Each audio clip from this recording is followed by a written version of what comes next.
बिस्मिल्लाहिर्रहमानिर्रहीम। अस्सलाम वालेकुम दोस्तों, मैं Mareed Saleem. Welcome to my YouTube channel Novel Orchid. कैसे हैं आप सब लोग जी? तो गाइस आज हमने रीड करनी है अपने नावल की एपिसोड नंबर 6। तो उससे पहले अगर आपने मेरे चैनल नावल ऑर्चिड को सब्सक्राइब नहीं किया तो सब्सक्राइब कर दें, साथ में बेल आइकन भी प्रेस कर लें ताकि हर आने वाली वीडियो आपको मिलती रहे। वीडियो को लाइक शेयर कमेंट करना मत भूलें। पढ़ते हैं एपिसोड। आशु प्लीज़ यार ट्राई टू अंडरस्टैंड, हम इसे कैसे ढूंढ सकते हैं जबकि तुम्हें इसका नाम तक नहीं मालूम? फिर हम इसे कैसे कहाँ तलाश करें? आशु और इसकी फ्रेंड ज़ारा आइसक्रीम पार्लर में बैठी थी जब ज़ारा ने इसे समझाना चाहा। तो क्या करूँ, हाथ पे हाथ रखे बैठी रहूँ? प्लीज़ ज़ारा, मुझे ऐसा लगता है मैं पागल हो जाऊँगी। यार मैं इसे कब से ढूंढ रही हूँ, हर जगह छान मारी, बार बार इस होटल के चक्कर लगा चुकी, लेकिन वो वहाँ नहीं होता। ज़ारा, मुझे लगता है अगर वो मुझे ना मिला तो मैं मर जाऊँगी। मुझे इसे बहुत प्यार करती हूँ।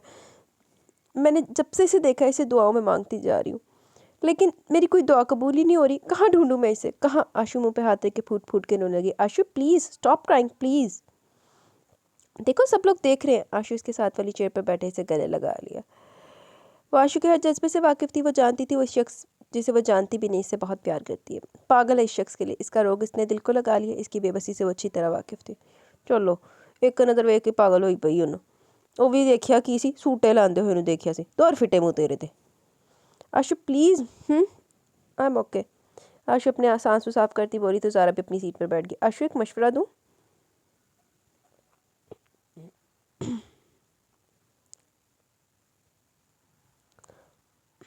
या तुम अपने भाई को बता दो, तुम लोग बहुत अच्छे दोस्त भी हो। आई स्वेयर वो तुम्हारी ज़रूर हेल्प करेंगे। इनफैक्ट अगर तुम अपने शाह भाई को बताओगे तो वो चुटकी बजाते ना सिर्फ तुम्हें इस शख्स का फुल एड्रेस पता करवा देंगे, बल्कि तुम देखना वो ज़रूर तुम्हें भी इस शख्स के सामने ले जाएंगे। ज़ारा इसके भाइयों खासकर शाह की पर्सनैलिटी से बहुत अच्छी तरह वाकिफ़ थी। नहीं ज़ारा, मैं शाह भाई से ये सब नहीं कह सकती। आशु इसकी बात सुनने के बाद बेचारगी से बोली। क्यों? ज़ारा ने भवें चुकाई। यार एक तो भाई पता नहीं कहाँ गायब, इतने दिन हो गए मुझे आए हुए और मुझे मिलने तक नहीं आए। बहुत पराए होते जा रहे शाह भाई। सेकंड, इसलिए भी शेयर नहीं कर सकती, वो बहुत स्ट्रिक्ट है इस मामले में। अगर मैंने किसी लड़के का जिक्र भी कर दिया ना तो बहुत नाराज़ होंगे, और इस मामले में बाबा की भी नहीं सुनते। इन्हें ये सब बहुत गलत लगता है। और मेरी इनसे फ्रेंडशिप ज़रूर है, लेकिन मुझे इनसे डर भी बहुत लगता है। सो ये तो किस्सा ही ख़त्म समझो। और जहाँ तक बात है ज़फ़र भाई की, वो खुद बहुत बिजी होते हैं आजकल, तो वो कुछ ज़्यादा ही मसरूफ़ है। वो घर भी बहुत कम टाइम के लिए आते हैं। आशु दुख से बोली। अरे वाह, चलो ज़फ़र भाई की तो समझ आती है, लेकिन ये तुम्हारे शाह भाई किस मिट्टी के बने कि इन्हें बुरा लगेगा? वो बहुत स्ट्रिक्ट, बला बला हद है। क्या प्यार पे किसी का अपना इख्तियार है? ये भी कुछ सोच समझ के किया जाता है क्या कि इनके डर से बंदा प्यार करना ही छोड़ दे? नॉनसेंस। लगता है बहुत ही खड़ूस है तुम्हारा भाई। तुम दांत निकालियो। ज़ारा की बात पर आशु हंसी तो इसे और गुस्सा आने लगा। अरे नहीं नहीं यार भाई, ऐसे नहीं, वो बहुत अच्छे, हाँ बहुत अच्छे हैं। ज़ारा इसकी नकल उतारती बोली तो आशु हंस हंस के लोट पोट हो गई। यार मेरी मानो, तुम लोग अपने इस खड़ूस भाई की शादी कर दो। इनको लगाम डालने वाली आएगी ना तो सारे कसबल निकल जाएंगे। हा हा हा, वाह वाह, क्या कहने आपके मोहतरमा ज़ारा। अभी तक तो इनकी कोई टक्कर की पैदा नहीं हुई, और इसने लंबा खींचा। और अगर हुई भी तो सोचो कितना मज़ा आएगा। उफ, मैं तो कहती हूँ जल्द से जल्द भाई की शादी करूँ, लेकिन वो हाथ ही नहीं आते। और बगारत आदमी बगारत ही मार कर बैठाते हुए ब्याह करके। शादी और लड़कियों के ज़िक्र पर ऐसे मुंह बनाते जैसे अल्कोहल अल्कोहल घोल दिया हो इनके मुंह में। उफ, पता नहीं क्या बनेगा भाई का। मेरी तो समझ से बहुत ऊपर की शय। आशु ने हंसते हुए वजाहत दी। अरे ये जो तुम्हारे भाई लड़की और शादी के जिक्र से बचते, कहीं ऐसा तो नहीं उन्होंने शादी कर रखी हो? हाँ मुझे पता है, ऐसे लोग जो दूसरों के सामने खड़ूस बने होते हैं ना, अंदर से ज़रूर कोई गुल खिला रहे होते हैं। देख कैसा पहुंची हो रहे थे। देख लो तुम भी, नज़र रखो अपने भाई पर। ये जो गायब भी है ना, मुझे ज़रूर दाल में कुछ काला लग रहा है। हा हा हा। ज़रा अगर तुम्हारी ये सारी गुफ्तगू भाई सुन लेना तो तुम्हारी ऊपर इसने आसमान की तरफ उंगली की कि टिकट तो कन्फर्म है। हा हा हा हा। आशु की बात पे दोनों का मुश्तरका कहका पड़ा तो बहुत से लोगों ने बेसाख्ता इनकी तरफ देखा। लोगों के देखने पर वो दोनों छेम की मुस्कुराहट दबा के और आइसक्रीम खाने लगी। ज़ारा ने आशु की तरफ देखा और मुस्कुरा दी कि आशु का मूड बहाल करने में कामयाब हो गई थी। क्यों साथ, क्यों किया आपने ऐसा, क्यों? आप मेरे सब जज्बों से वाकिफ़ है ना, आपको पता है कि मैं आपको कितना चाहती हूँ। होश संभाला तो आपके सपने अपनी आंखों में सजाए, आपके नाम की माला जपी, खुद को आपकी पसंद में ढाल लिया, आपसे टूट के प्यार करती। फिर क्यों किया आपने ऐसा, क्यों? जब आपने ऐसे ही करना था तो क्यों मेरे साथ इतना अच्छा रहे? वो प्यार, वो ख्याल सब क्या था साथ, जब आपने ऐसे ही करना था तो क्यों? रिमशा को जब से साथ के इनकार का पता चला, इसने खुद को कमरे में बंद कर लिया। इससे साथ का इसे रद्द करना नहीं सहा जा रहा था। वो बेड पर बैठी घुटनों में सर्दी है, फूट फूट के रो रही थी। इसका गम भी तो बहुत बड़ा था, दिल टूटा था, बहुत बिखर गई थी। वैसे शुरू तो हुई थी, मैंने भी यही लगा सी कि साथ ब्याई जड़ा है ए रिमशा बीबी दे नाल है। छोटी माँ आ जाओ। सदीका चची नमाज स्टाइल में दुपट्टा लिए बेड पर बैठी तस्बीह पढ़ रही थी जब साद ने इजाज़त तलब की तो उन्होंने सर के इशारे से अंदर आने की इजाज़त दी। साथ चलता हुआ इनकी गोद में सर रखे बेड पर दराज हो गया। छो सदीका बेगम ने साद के बालों में हाथ फेरते इस पे फूंक मारी तो साद ने इनके हाथ चूम लिए। कैसा है मेरा बच्चा? चौड़ी माँ ने इसके बालों में उंगलियां चलाते पूछा। छोटी माँ, जब सब मुझसे नाराज़ होंगे तो मैं कैसा हो सकता हूँ? मामा दादो कोई भी बात नहीं कर रहा और चाचू और आप भी नजरें चुरा रहे हो। साद रुहान सा होकर बोला तो सदीका बेगम ने सांस खारिज किया। नहीं बेटे, ऐसी कोई बात नहीं, कोई भी आपसे नाराज़ नहीं और मैं तो बिल्कुल भी नहीं। मैं अपने बेटों से नाराज़ हो सकती हूँ क्या? छोटी माँ बहुत बहुत अच्छी हैं, प्लीज़ मुझे माफ़ कर दें, मैंने आप सबको बहुत हर्ट किया। लेकिन छोटी माँ, अल्लाह कसम, मैंने रिमशा को हमेशा अपनी छोटी बहन समझा और इसे वही प्यार भी दिया। वो इनके सामने बैठा इनके दोनों हाथ पकड़े बोला तो छोटी माँ के आंसू बहने लगे। सादने ने फ़ौरन गले लगा लिया। छोटी माँ प्लीज़, आप ऐसा करेंगी तो मैं नाराज़ हो जाऊँगा। आपको भरोसा है ना मुझ पर? तो प्लीज़ यकीन करें, मैं रिमशा के लिए बहुत अच्छा लड़का ढूंढूंगा जो इसे रानी बना के रखेगा। प्लीज़ आप मुझ पर भरोसा रखें। साथ आप, और ऐसे नहीं तो मेरे बेटे, मुझे आप पे खुद से बढ़ के एतमाद है। मैं थोड़ी अपसेट थी इसलिए रो दी, अब ठीक हो और आप भी परेशान ना हो। सदीका बेगम इससे अलग होती इसकी पेशानी पर बूसा लेते बोली। थैंक यू माँ, लव यू। साथ ने पिन की पेशानी पर बूसा दी। लव यू टू बेटा। वो शरारती बिल्ली है कहाँ? कल से नहीं दिखी। इसने रिमशा के बारे में इस्तफसार किया। अपने कमरे में बुखार हो रहा है इसे, अभी थोड़ी देर पहले मेडिसिन दी तो सो गई। ओह अच्छा, मैं देखता हूँ और बाकी सबसे भी मिलूँ, शाम तक वापसी है। अरे क्यों, परसों ही तो आयो। जी छोटी माँ, लेकिन ऑफिस भी तो बहुत ज़रूरी है। ये तो है। चलो मैं भी चलती हूँ, ज़रा किचन देख लूँ, अभी आपकी पसंद की बिरयानी बनानी है। ओह थैंक यू माँ। चले। सादी ने बाहों के घेरे में लिए बाहर निकल गया। सबसे मिलने और माफ़ी मांगने के बाद वो शहर वाली कोठी में आ गया। वो रिमशा के रूम में भी गया लेकिन वो सो रही थी, इससे मुलाकात ना हो सकी। सिकंदर शाह आज बहुत खुश था। इसे ज़मान अहमद की आंखों में ज़ावियार का डर देख के दिली सुकून मिला। तो ज़मान अहमद, तुम्हें भी याद है ज़ावियार? तुम तो मार चुके थे ज़ावियार को। अफसोस, वो तुमसे इंतकाम लिए बगैर तो नहीं मरने वाला। अभी तो तुम्हें बहुत कुछ देखना है ज़मान अहमद। सिकंदर शाह का शाम का गुस्सा भी घर से निकला अभी लौटा था। सलाम साहब। सलमा अपने साहब को अंदर आते देख फ़ौरन बोली तो शाह सर के इशारे से सलाम जवाब देता आगे बढ़ गया। वो लड़की कहाँ है? सलमा जब सिकंदर शाह के रूम में पानी लेके गई तो इसने गुस्से से पूछा। इसके रूम में सवाए फरीद के किसी को आने की इजाज़त नहीं थी। आबरू को भी सिर्फ नीचा दिखाने और इसकी तस्लील करने के लिए अपने रूम में बुलाता था।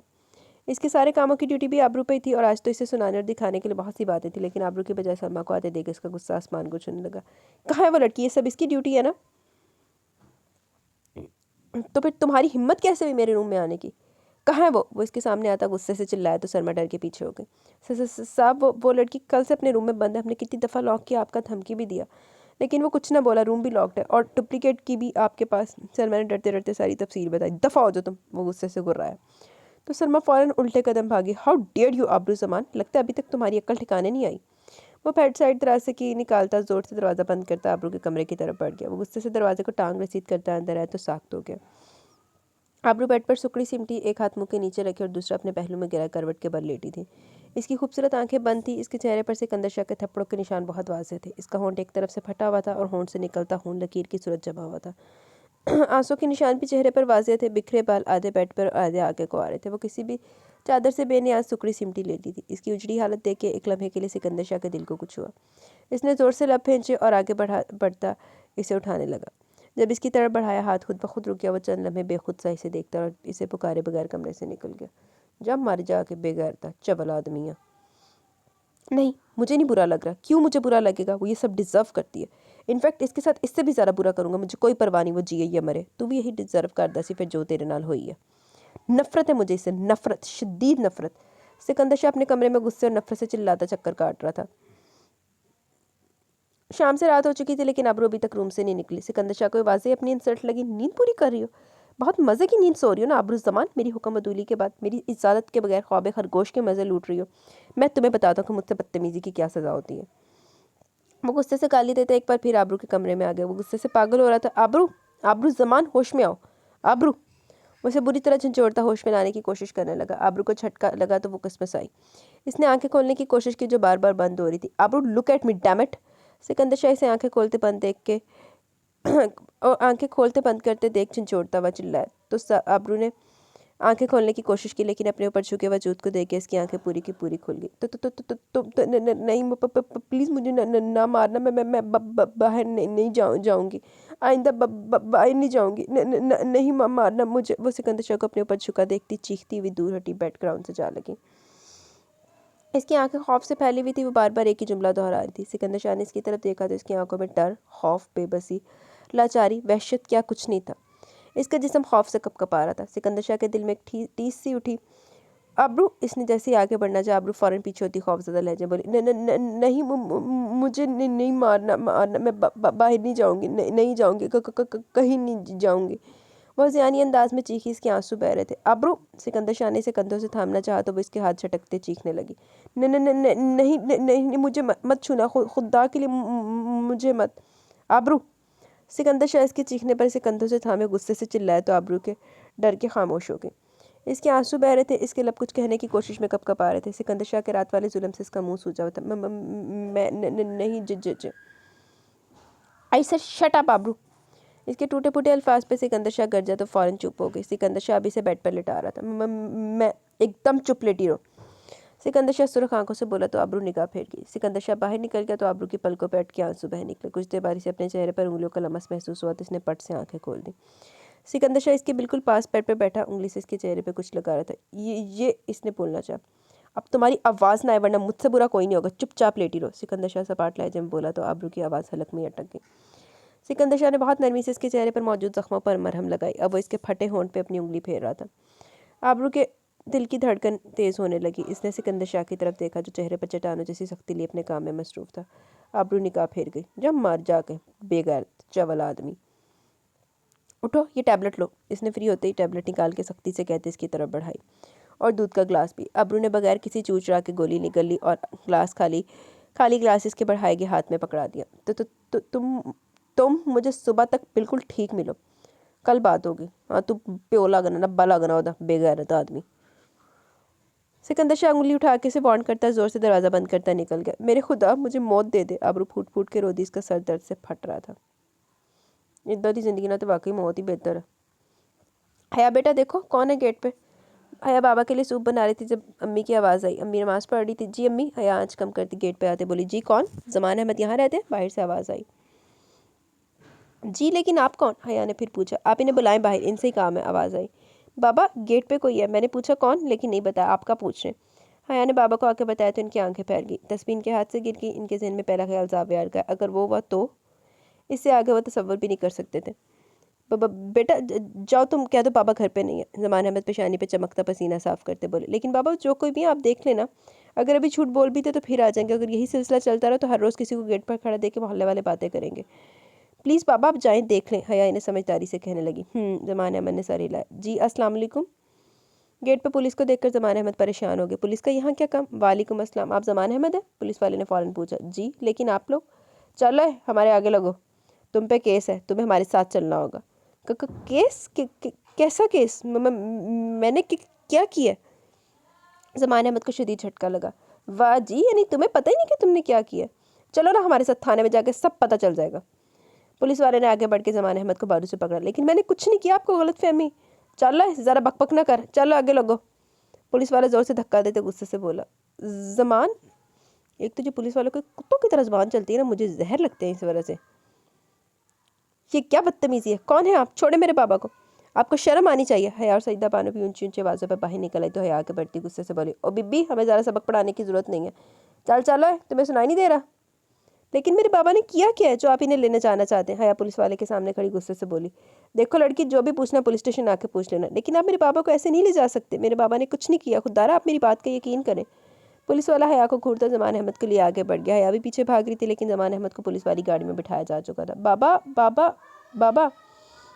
ज़मान अहमद साख नज़रों से गाड़ी के पीछे भागती हया को देख रहे थे। हया गाड़ी की रफ्तार से मुकाबला नहीं कर सकती थी, अब नज़रों से दूर होती जा रही थी। बॉल, और कौन कौन मुलव्वस है तेरे गैंग में? बता साले, लूटते हो लोगों को, लूटते हो। मैं तुम्हें बताता हूँ चोरी कैसे की जाती है। पुलिस वाले ने बेतरेक मारा था जबकि ज़मान अहमद बेशुमार लातों और घूंसों से अदमुए हुए बार बार एक ही बात दोहरा रहे थे। मैंने कोई डकैती नहीं की। खुदारा मेरा यकीन करो, मैं चोर नहीं हूँ मैं चोर। झूठ बोलते, मेरे सामने झूठ नहीं चलेगा। सिरा से डब्बा को पुलिस वाले ने और ज़ोर से मारना शुरू कर दिया। पुलिस वाला बेदरेक मारा था जब इसे छोड़ देने का इशारा किया गया। वो सर हाँ में हिलाता ज़मान अहमद को आखिरी टांग रसीद करता जेल से बाहर निकल गया जबकि ज़मान अहमद फर्श पर दराज कराह रहे थे।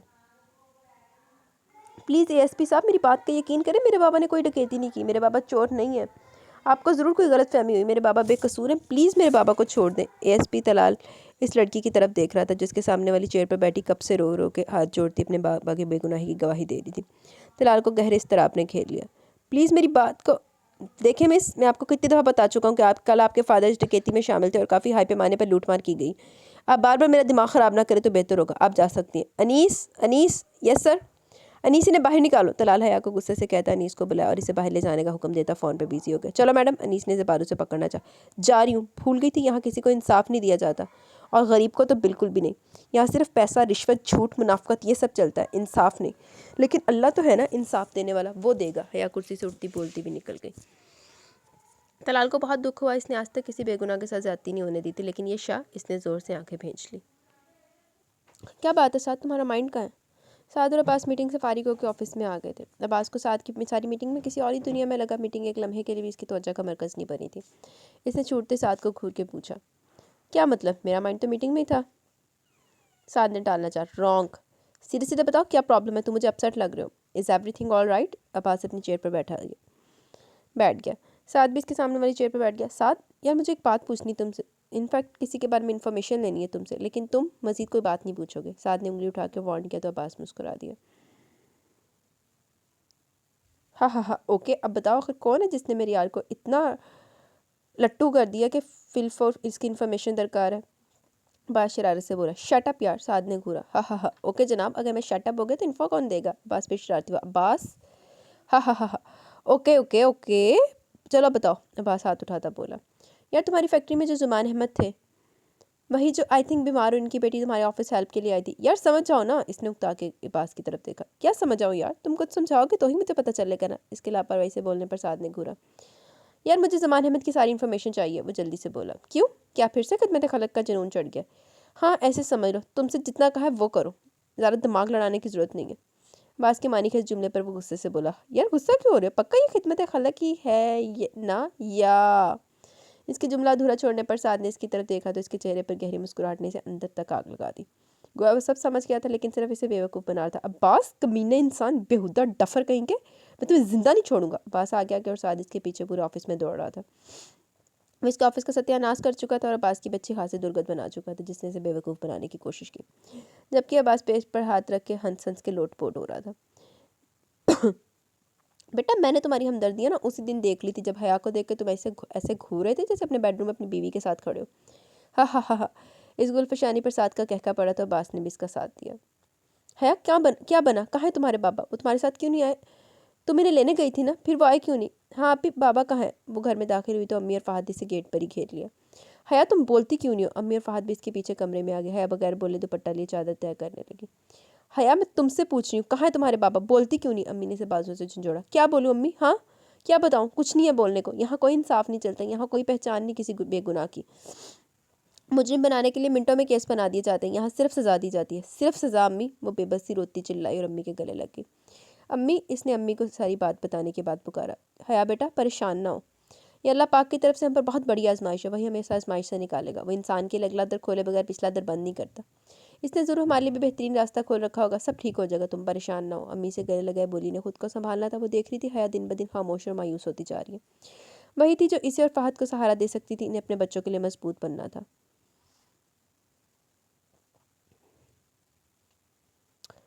चलो उठो, तुम्हारी ज़मानत हो गई है।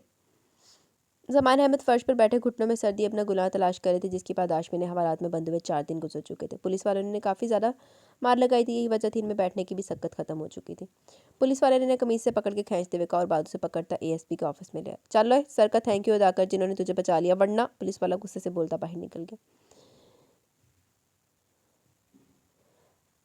ज़मान अहमद ने साख नज़रों से इस शख्स की तरफ देखा जो रिवॉल्विंग चेयर का रुख दूसरी तरफ किया इस पर विराजमान था। ये बहुत बहुत शुक्रिया सर साहब, मैंने बाकी को कोई डकैती नहीं की, मैं बेगुनाह। ओहो सुसर साहब, तु, तुम तुम तुम यहाँ? सिकंदर शाह ने चेयर का रुख ज़मान अहमद की तरफ किया तो ज़मान अहमद पर हैरतों के पहाड़ टूटे। इनकी आंखें फैल चुकी थी। क्या हुआ सुसर साहब, आप तो साख्ती हो गए। अरे मैं ही हूँ आपका डियर दामाद सिकंदर शाह। मैं भी कब से यहाँ बैठा इस SP को समझाने की कोशिश कर रहा हूँ कि मेरे ससुर जी ऐसा नहीं कर सकते, फिर मुझे काफ़ी सोर्सेस लगाने पड़े आपको बेगुनाह साबित करने में। आपको तो पता है लोग राह चलते पे केस बना देते हैं। वो ज़मान अहमद के सामने खड़ा बेचारगी से बोला। तो तुमने ही मुझे हवालात में बंद करवाया ना? क्यों किया तुमने ऐसा? क्या बिगाड़ा मैंने तुम्हारा? क्यों कर रहे हो ऐसा? हाँ बताओ मुझे, कहाँ है मेरी बेटी, कहाँ है मेरी आबी? ज़मान अहमद सिकंदर शाह को कॉलर से झंझोड़ते चीखे। उससे से इनका हाथ बहुत बुरा हो रहा था। हाँ हाँ पागल हो गया सुसर जी, भलाई का तो कोई ज़माना नहीं। एक तो आप पे नेकी की, ऊपर से बुरा भला भी मुझे कह रहे हो। वाह, तुम एक इंतहाई नीच घटिया इंसान हो। मुझे यकीन है तुम ज़ावियार हो। कहाँ है मेरी बेटी? मुझे मेरी बेटी चाहिए ज़ावियार शाह। आपकी बेटी अपने शोहर के घर है, वो इत्मीनान से बोलता। ज़मान अहमद को आग लगा गया। बंद करो अपनी बकवास। तुम क्या समझते हो तुम अपनी असलियत दिखाओगे मैं सह जाऊँगा, डर जाऊँगा? तो ये भूल है तुम्हारी। मुझे मेरी बेटी के पास ले जाना है ज़ावियार शाह। वो एकदम गुस्से से चीखे। कहा ज़ावियार शाह की रट लगा रखी है। मैं सिकंदर शाह हूँ, तुम्हें एक बार समझ में नहीं आती? और क्या तुम्हारी बेटी वो बीवी है मेरी, आई समझ? बीवी। सिकंदर शाह इसे कंधों से थामे गरजा तो इसने आंखों से निकलते शरारों से ज़मान अहमद को खौफ आने लगा। नहीं, ये सब झूठ है। मैं मेरी अभी ऐसी नहीं है, तो तुम इसकी पसंद नहीं हो सकते। इसे तो तुम जैसे लोगों से नफरत है, वो तो तुम्हारे बारे में सोचना भी पसंद ना करे। Oh really? बहुत नेको परहेजगार है ना तुम्हारी बेटी Zaman Ahmed. I like her. Okay, goodbye, see you soon. वो साख्त खड़े ज़मान अहमद के कंधे को थपथपाते पिचकारते हुए आगे बढ़ गए। तुम ऐसे नहीं जा सकते, मुझे मेरी आबी के पास लेके जाओ। तुम इससे पीछे हो, तुम पीछे हो।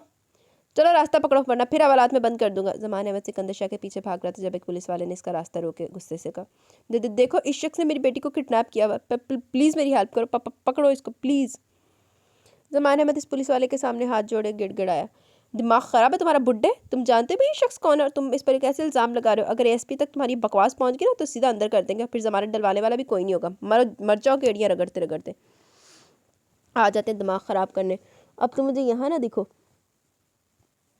ओहो यार, क्या खारिश शुरू होगी नाक में मेरे। पुलिस वाला गुस्से से बोलता चला गया, जबकि ज़मान अहमद वहीं ज़मीन पर बैठते चले गए। इनका दिमाग माऊफ हो रहा था। ज़ावियार, नहीं तुम ऐसा नहीं कर सकते, तुम मेरी आबी को मार दोगे। नहीं तुम ऐसा नहीं कर सकते ज़ावियार। ज़मान अहमद की चीखों से पूरा पुलिस स्टेशन हिलने लगा, लेकिन इनका दुख सुनने वाला कोई नहीं था। ऐसा तो होता है फिर इस तरह के कामों में। कभी कभी हमारी ज़िंदगी में कुछ यादें, कुछ पल इस कदर तलख होते कि हम चाहकर भी इन लम्हों से आज़ाद नहीं हो पाते। वो पल किसी नागन की तरह हमें हर वक्त डसते रहते हैं। हमारी एक गलती, एक गुनाह सारी ज़िंदगी की तड़प बन जाता है। ऐसी तड़प पे फिर कभी हमें सुकून नहीं आता। वो यादें हमें कहीं चैन नहीं लेने देती। हमारे दिन रात का सुकून ख़त्म हो जाता है। पछतावा हमारी ज़िंदगी का हिस्सा बन जाता है। मैंने सुना है, और के दिल अगर बेचैन हो तो अल्लाह की तरफ रुजू करो, इससे अपने दिल का सुकून मांगो। बेशक इसके ज़िक्र में दिल को सुकून मिलता है। वो बख्श देता है। हम एक बार मांगे वो 1000 बार अदा करता है। और वो एक लम्हे के लिए रुकी और गहरा सांस लिया। और मैंने ऐसा किया। मैंने हर लम्हा अल्लाह की इबादत की, गिड़गिड़ा के इससे अपने गुनाहों की माफ़ी तलब की, अपने दिल का सुकून मांगा, इन तलख यादों के भूल जाने की दुआएं मांगी। लेकिन बोलछन, वो तड़प कभी नहीं गई। मैं कभी इन लम्हों को भूल नहीं पाया। मेरा अल्लाह कैसे मेरे जहन से वो तलख यादें निकाल सकता है? केड़ा होना जब इसके बंदे, जिसका मैं गुनाहगार हूँ, इसने जो मुझे माफ़ नहीं किया होगा, वो मुझे कैसे माफ़ करेगा? खादिम हुसैन, वो तो खुद इस दुनिया में नहीं, और वो कहीं खो गई।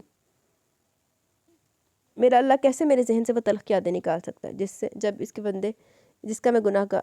अच्छा, शाहनवाज आज काफ़ी अर्से बाद हवेली से अपने डेरे पर मौजूद थे। इनके साथ इनका ख़ास खादिम हुसैन था, जिसके सामने एक बार फिर वो अपना दुख बयान करे थे। वो पलंग पर निढाल से बैठे थे। इनके आंसू पछतावे की सूरत बह रहे थे। शाह जी आ देखिए, वही बगैरत था, ऐसन दा बई अमल लगदा। आपने इन्हें ढूंढने की कोशिश नहीं की? खादिम हुसैन के कदमों में बैठा बोला। वो अपने शाह जी का दुख समझता था, जो बार बार इसे अपनी बेचैनी बताते और अपने दिल के सुकून के लिए दुआ करने लिए कहते। खादिम हुसैन, तुम्हें क्या लगता है मैंने ढूंढा नहीं? मैंने इसकी तलाश में चप्पा चप्पा छान मारा और कभी इसकी यूं ही सरेरा मिल जाने की दुआएं मांगी कि वो मुझे मिल जाए और मैं इसे अपने गुनाहों की माफ़ी मांग सकूं। मैंने इसे कहाँ कहाँ नहीं ढूंढा, मस्जिद, मंदिर, दरगाहों पे, अस्पतालों, दारुल अमान में, लेकिन वो नहीं मिली, खो गई, मेरी नज़रों से दूर हो गई, हमेशा हमेशा के लिए। नहीं, मेरी बात सुनो। आज ਜਿਹੜਾ सिकंदर शाह ਉੱਥੇ ਉਹਦੇ ਕੋਲੋਂ बदले ਲੈਂਦਾ पे तो अपने प्यो को ही आके तो लवे, जो असल मुजरिम उसका बाप है, तो अपने बाप से भी तो पहले बदला लेना। बाप के दोस्त से जो बदला लेने पहुंच गया। पता है इसने मुझे बद्दुआ दी थी कि मैं पूरी ज़िंदगी बेसकून हूँ, मुझे कोई खुशी नसीब ना हो। इसकी दुआ सुन ली गई और मैं 30 साल गुजरने के बाद भी इसी बद्दुआ के ज़रिए असर हूँ। मैं जब भी खुश होना चाहता हूँ, इसका रोता गिड़गिड़ाता चेहरा मेरे सामने आ जाता है और मैं फिर एक दफ़ा हॉल में बंद हो जाता हूँ। क्यों खादिम हुसैन, क्यों क्यों चली गई वो मुझे बेसकूनी की आग में चलने के लिए? शाह जी आप हौसला करें, अल्लाह सब अच्छा करेगा। आपकी बेचैनी को सुकून ज़रूर आएगा। अल्लाह अपने बंदों को इसकी ताकत से ज़्यादा नहीं आजमाता, बट ज़रूर आपको ज़हनी और कल्बी सुकून अता फरमाएगा। आमीन। आप ज़रा टेंशन न लें, आपकी तबीयत ख़राब हो जाएगी और फिर ज़ेब साहब और साद बाबा मुझे डांटेंगे कि आपको यहाँ क्यों ले आया। खादिम हुसैन शाह जी के लरसते हाथों को अपने हाथों में लिए बोला। इसका दिल अपने शाह जी के गम में फट रहा था। इसके सामने बैठा ये शख्स पूरे कद से रो रहा था। खादिम हुसैन, नहीं शाह जी मेहरबानी, और कोई ऐसी बात नहीं करनी, आप चले हवेली। हम दोपहर के आए हुए, अंधेरा भी फैलने लगा, आपकी दवाई का भी टाइम हो गया। खादिम हुसैन इनकी आंखों में मजीद गम की लहरें देखते इनकी बात काटते खड़ा हो गया और इनके पाँव में खेड़ी पहनाने लगा। खादिम हुसैन, थोड़ी देर, इन्होंने जैसे इल्तजा की। इनके लहजे में आजी देख के खादिम हुसैन का सर झुक गया। वो बोला तो इसकी आवाज़ पर आ गई, शाहजी मैं आपको यहाँ लेके आता हूँ ताकि आपको अच्छा लगे और आप सब भूल जाएं, लेकिन मैं कभी भी ऐसा कुछ करने में कामयाब नहीं हो सका। मैं आपका दुख समझता हूँ शाहजी, काश ऐसा होता कि मैं आपके सारे दुख ले सकता और मेरी शाहजी को कोई बुरी हवा भी छू के ना गुजरती, लेकिन मैं ऐसा कुछ नहीं कर सका शाहजी, मुझे माफ़ कर दें। खादिम हुसैन दोनों हाथ जोड़े फूट फूट के रोने लगा। अरे पगले, तुम क्यों रो रहे हो? ये तुम्हारे गुनाह है कोई, ये जो तुम ले लेते? ये तो मेरे गुनाह है, मुझे पछतावा होना और मुझे तड़पना, सिसकना और अपने गुनाहों के बोझ को खुद ही उठाना है। चलो गाड़ी तक ले जाओ मुझे, शाहजी साख नज़रों से देखते बोले। जी शाहजी। खादिम हुसैन फ़ौरन हुक्म की तामील बजा लाए और उन्हें सहारा दिए गाड़ी में बिठाया। मानी बस अब और नहीं, बहुत हो चुका इस 2 टके की लड़की का लिहाज, अब और नहीं। शाह एक बार फिर मानी के सामने गुस्से से फट पड़ा। लेकिन हुआ क्या यार? मानी इसके सामने जा रुका, वो साली गाली देते हुए। कल मेरे ऑफिस आई थी, मेरी निशानी की याद दहानी करवाने, मुझे चैलेंज करके गई कि मेरी इज्जत की धज्जियाँ उड़ाएगी, गिन गिन के बदले लेगी मुझसे। अपनी इस नाजायज़ औलाद को मेरा बच्चा कहती है। बस अब और नहीं, बहुत कर लिया सबब, अब मेरी बर्दाश्त खत्म। तुम इस बच्चे को स्कूल से उठा लो, मैं इस मुसीबत को जड़ से ख़त्म कर दूंगा। फिर मैं देखता हूँ कैसे आती है मेरे मुकाबिल। शाहरूम में चक्कर लगाता गुस्से से बोला। लेकिन यार, लेकिन कुछ नहीं, तुम इस बच्चे को लेके आओ मेरे फार्म हाउस पे, फिर मैं बताता हूँ कि क्या करना है। बच्चा बच्चा बच्चा बच्चा, मैं इस बच्चे को ख़त्म कर देता हूँ, मैं फिर देखता हूँ कैसे आती है मेरे मुकाबिल। मुझे चैलेंज किया, मुझे? अगर सिसक सिसक के ज़िंदगी गुजारने पर मजबूर ना किया तो मेरा नाम भी शानी। तुम जाओ। ओके ओके, जाता हूँ, प्लीज़ रिलैक्स। इसके भड़कने पर मारी फ़ौरन बोला और कार की चाबी उठाए बाहर निकल गया। बड़ी बिच। शाह गुस्से से फनकारता कमरे की हर चीज़ तहस नहस करने लगा। देखो ना यार, बेशक वो उसने हर चीज़ में साथ दे रहा है, लेकिन जो मेन मुजरिम है वो तो ये मानने की बजाय ये है ना, ये बगैरत आदमी, ये शाह। तो इसको तो ये तो अपने घर में जी रहा है सिर्फ। ठीक है, इसको बेसुकूनी और ये बहुत बड़ी चीज़ है, लेकिन इंतकाम तो उसका बगैरत का इसके साथ बनता है ना, सिकंदर शाह का। आप कौन है और मुझे कहाँ ले जा रहे हैं? मानी ज़ावियार के स्कूल ऑफ होने से पहले इसकी मदर के एक्सीडेंट का बहाना बनाते अपने साथ ले गाड़ी में आ बैठा। कार में बैठते ज़ावियार ने पूछा। मानी ने इसकी तरफ देखा तो पलक झपकना भूल गया। वो पूरे का पूरा शाह का परतू था, इसी की तरह गहरी खूबसूरत चमकती आंखें, सफ़ेद रंगत और इसी की तरह सूटेड बूटेड गपलू सा ये बच्चा मानी को इतना प्यारा लगा कि एक लम्हे के लिए वो साख्त हो गया। इसका एक एक नक्श शाह जैसा था। बेटा आप मुझे अंकल कह सकते हैं। मानी ने कार स्टार्ट करते हुए शाह के प्लान के मुताबिक इसकी ब्रेन वाशिंग का सोच लिया। अंकल? लेकिन मैं तो आपको जानता ही नहीं, फिर मैं आपको अंकल क्यों कहूँ? बच्चा मासूमियत से बोला। बेटा मैं आपकी मामा के पास जाता हूँ ना, मैं आपकी मामा का यार हूँ, तो इस तरह आपका अंकल ही हुआ ना। लेकिन आप मेरे अंकल नहीं हैं, वो एक बार भी मासूमियत से बोला। लेकिन क्यों? मानी ने भवें उठाए। बस ऐसे ही, आप मुझे मेरे घर के पास उतार दें। अच्छा एक बात बताओ। इसके नाराज़ होने पर मानी बोला तो इसने जवाब दिए बगैर मुँह फुलाए इसकी तरफ देखा। आपको अपनी मम्मा कैसे लगती हैं? मामा बिल्कुल भी अच्छी नहीं लगती, मेरे घर बहुत अंकल आते हैं, मामा हर वक्त इनके साथ बिजी होती है, मुझे वो सब अंकल बिल्कुल भी अच्छे नहीं लगते। जब मैं इनके सामने मामा के पास जाऊँ तो मुझे डांट के बाहर निकाल देती और कभी कभी मुझे मारती भी हैं। नाना भी बहुत गंदी है, वो भी मुझसे प्यार नहीं करती। मेरे सब फ्रेंड्स के माँ बाबा इनसे बहुत प्यार करते, मुझसे कोई प्यार नहीं करता। बाबा भी। बोलते बोलते वो रोने लगा तो मानी के दिल को कुछ होने लगा। इसने बच्चे के आंसू साफ नहीं किए, वो मजबूर था। और आपके बाबा कहाँ होते हैं? बाबा के जिक्र पर मानी ने पूछा। बाबा दूसरे सिटी होते हैं। मामा कह रही थी बाबा मुझे बहुत प्यार करते, वो मुझे इनके पास भेज देंगे। लेकिन बाबा मुझसे प्यार नहीं करते, अगर करते तो मुझसे मिलने आते। वो बता अपनी एज से बढ़ के बातें कर रहा था, बहुत बतूनी वाक़या होता था। ये शायद दूसरों के बुरे रवैये ने से पहले बड़ा कर दिया था, लेकिन आपके तो बाबा है ही नहीं। मानी ने टर्न लेते गाड़ी की स्पीड आहिस्ता कर दी। क्या मतलब? मेरे बाबा हैं? आप झूठ बोलते हैं। बच्चा गुस्से से बोला तो इसके नथने भूल गए। बेटा मुझे पता है ना कि आपके बाबा नहीं है, आप एक नाजायज़ बच्चे हो। मानी ने तीर फेंका जो ठीक जगह पर लगा। ये कौन सा बच्चा होता है? लाख लानत है भाई, एक बच्चे को देखो कैसी बातें पढ़ा रहा है, लाख लानत। इसका इशारा नाजायज़ की तरफ था, वो अपना रुख इसकी तरफ घुमा चुका था। कार्यकर ने वीरान जंगल में आ चुकी थी। मानी ने गाड़ी रोकी और उसकी साइड का दरवाज़ा खोले बाहर निकाला। अंकल हम यहाँ क्यों आए? इसने सहमते हुए खौफनाक जंगल को देखते कहा। हम यहाँ बैठ के बातें करेंगे शाम तक। मानी ने हंसते हुए जवाब दिया। लेकिन मुझे तो बहुत डर लग रहा है। बच्चे ने झुरझुरी ली। कुछ नहीं होता, मैं हूँ ना। चलो और शाबाश। बच्चा इसकी उंगली पकड़े चल पड़ा। इस बात से अनजान वो कितनी बड़ी साजिश का शिकार हो चुका है। वो तो बच्चा था मासूम, वो चल रहा था इस बात से अनजान के तकदीर इसके साथ कितना भयानक खेल खेलने वाली है। मामा मामा मुझे आज ही जाना है फोटोज देखने। पापा प्लीज़ चले ना, आपने प्रॉमिस किया था ये आज लेके जाएंगे। 3 साल फरमा मामा बाबा को फोर्स करा तो इसकी आंखें भर आई। ओ मेरा बच्चा, आज आपके बाबा बहुत बिजी। पक्के वाला प्रॉमिस, हम कल जाएंगे। आज की माफ़ी दे दो अपने बाबा को। बाबा इसे बाहों में भेजे कान पकड़े बोले तो फिर, और मामा मुस्कुरा दिए। Yes that's my boy. तो फिर कौन हूँ? बाबा साहब इसे ज़ोर से हक करते खुशी से बोले। महरोज़ और रुबीना बेगम का एक ही 3 साल का बेटा था। महरोज़ एक अच्छे बिजनेसमैन होने के साथ साथ बहुत अच्छे शौहर और बाप भी थे। ज़फ़र आ तो फ़र्द। लिखा आया। जफ़र से इन्हें बहुत प्यार था, वो अकेला होने की वजह से खुद को बहुत तनहा समझता था। इसका दिल करता इसके फ्रेंड्स हों जो हर वक्त इसके साथ हों। वो बहुत हसास था, इसके लिए महरोज साहब अक्सर इसे कहीं घुमाने ले जाते। और अब की बार जफ़र साहब ने जंगल देखने की ज़िद बांध रखी थी, जो यकीनन कल पूरी होने वाली थी। चलो उतो इन्होंने वो मिल जाना। मैं आपको बताऊँ वो कौन सा बच्चा होता है? मानी जानबूझ के इसे जंगल घुमा रहा था। एक जगह बैठते इस बच्चे को भी अपने सामने बिठाते पूछा तो इसने इस बात में सर हिलाया। नाजायज़ पता वो होता है जिसके बाबा का कुछ पता नहीं होता कि इसके बाबा कौन है। क्या मतलब? वो शायद सवालात करने का बहुत आदी था, ये ऐसी बातों से पहली दफ़ा रोशनास हो रहा था। थोड़ी के नीचे हाथ रख के चौंक के पूछा, मतलब ये कि आपकी मामा आपको टाल रही हैं कि आपके बाबा दूसरी सीटी होते हैं? वो झूठ बोल रही हैं। किसी को आपके बाबा का नहीं पता, आपकी मामा को भी। वो आपको डांटती हैं, मारती हैं ना, और आपकी नानो भी आपको पसंद नहीं करती, तो यही वजह है कि आप अपनी मामा के नाजायज़ बच्चे हो। तभी तो आपसे कोई प्यार नहीं करता। और एक और बात बताऊँ? मानी ने आंखें फैला के इसकी तरफ देखा, जिसकी आंखें पानी से लबालब भर गई थी, और इसने इस बात में सर हिलाया। और आपको कोई पसंद नहीं करता? जब आप बड़े हो गए तो हर कोई आपसे नफरत करेगा। लोग आपको मारेंगे, गाली गलौज करेंगे, आपके पापा के ताने मारेंगे, आपको धुतकारेंगे, जीना हराम कर देंगे आपका, क्योंकि आप जैसे बच्चे बोझ होते हैं, और बोझ किसी को पसंद नहीं होता। बोझ को उतार फेंका जाता है जैसे लोग आपको उतार फेंकेंगे, आपकी ज़बात पे सवालिया निशान उठाएंगे। लानत है, तेरे ना बिल्कुल सही हो रहा है। मैं अभी भी अपनी बात पे कायम, मतलब ज़मान अहमद के साथ जो भी हो रहा है मुझे वो बुरा नहीं लग रहा है। जो कुछ भी हो रहा है, ठुड्डे पैरे, हार्ट अटैक हो रहे, सारा कुछ सही हो रहा है। लेकिन जो ये आबरू के साथ कर रहा है वो रॉन्ग है। Wrong is wrong. और अगर इसने इंतकाम लेना तो पहले जाके अपने बाप से भी ले। ये ज़मान अहमद, अब मुझे समझ आया कि उसको सिर्फ ज़मान अहमद का पता है कि मेरा दुश्मन ये है, तो अपने बाप का दुश्मन से भी ले ना, अपने बाप से भी ले। आप जैसे बच्चे को गंदगी का कीड़ा समझा जाता है। मानी ने इस बच्चे के दिमाग में जहर खोलना शुरू किया। आप झूठ बोल रहे हैं, आप बहुत गंदे अंकल हैं। मुझे मामा बहुत प्यार करती है, मुझे आपसे कोई बात नहीं करनी, मामा पास जाना है, मुझे मामा पास छोड़ के आए। वो नफ़ी में सर हिलाता रोता हुआ खड़ा हो गया। बैठ जाओ वरना मैं मारूंगा, बैठ जाओ। मानी गुस्से से बोला तो बच्चा सहम गया और ज़ोर ज़ोर से रोने लगा। नहीं, मुझे मामा पास जाना, आप गंदे अंकल हैं, मैंने कहा बैठ जाओ। मानी गुस्से से थप्पड़ लगाता बोला तो वो डर के बैठ गया। ये झूठ नहीं है, सच है, सच, कड़वा सच। तुम गंदगी का कीड़ा हो, तुम नाजायज़ बच्चे हो, हर कोई तुमसे नफरत करता है।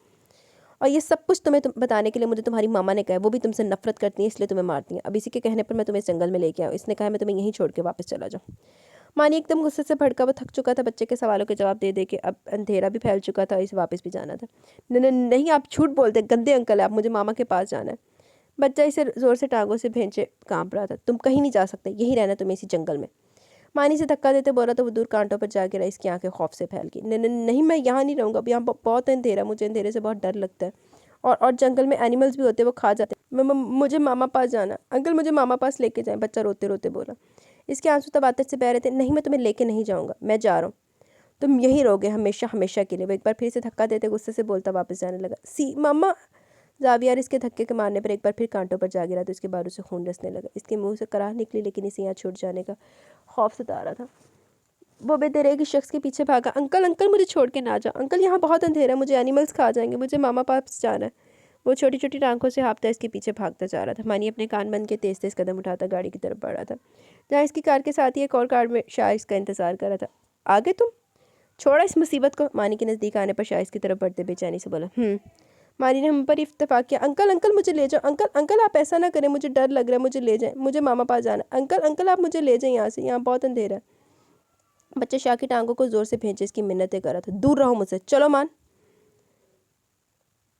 शाह से धुतकारता गाड़ी में जा बैठा। इसके सर पर इस वक्त सिर्फ और सिर्फ दिलावेश से बदला लेने और अपने भयानक माजी छुपाने का जुनून सवार था। इस बात से अनजान के जिस मासूम बच्चे को इस भयानक घने खौफनाक जंगल में छोड़ के जा रहा है, इसका क्या होगा? इसे कोई खूंखार जंगली जानवर अपनी खुराक बना लेगा या निगल जाएगा इस मासूम को। अंकल मुझे लेके जाए, आप बहुत गंदे हैं, झूठ बोलते हैं आप। मेरी मामा मुझे यहाँ नहीं छोड़ सकती, मामा को पता है मुझे अंधेरे से डर लगता है। अंकल अंकल, मुझे लेके जाए अंकल, नहीं तो आपकी बेटी होगी, मैं इसे भी जंगल में छोड़ जाऊंगा, मार दूंगा इसे।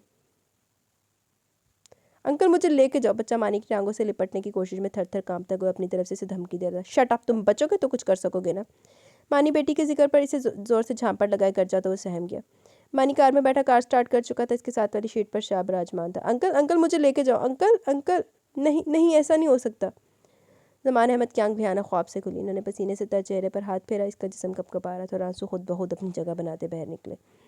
ज़मान अहमद ने अपने पहलू में निगाह की तो सईदा बानो दवाओं के ज़रिए असर गनूदगी में दी। ज़मान अहमद कमरे से निकलते सहन में आ गए। या अल्लाह, मेरी आबी को अपने हिफ्ज़ व अमान में रखना। या अल्लाह, मेरे गुनाहों की सज़ा मेरी बेटी को ना देना। ज़ावियार, मैं तुम्हारा मुजरिम हूँ, मुझे माफ़ कर दो, माफ़ कर दो मुझे। मैं सारी उम्र अज़ियत की जिस फट्टी में सुलगूँ, काश तुम्हें बता सकता। काश तुम्हें बता सकता कि मैंने दूसरे रोज़ तुम्हें जंगल में कहाँ कहाँ नहीं ढूंढा। तुम नहीं मिले तुम। ज़ाबियार, मैं तुम्हारा मुजरिम हूँ, गुनाहगार हूँ तुम्हारा, मैं हर सज़ा के लिए तैयार हूँ, लेकिन मेरी आबी को कुछ ना कहना। बहुत मासूम है मेरी आबी, इसे माफ़ कर दो। तेरे ना बहुत चंगा आया।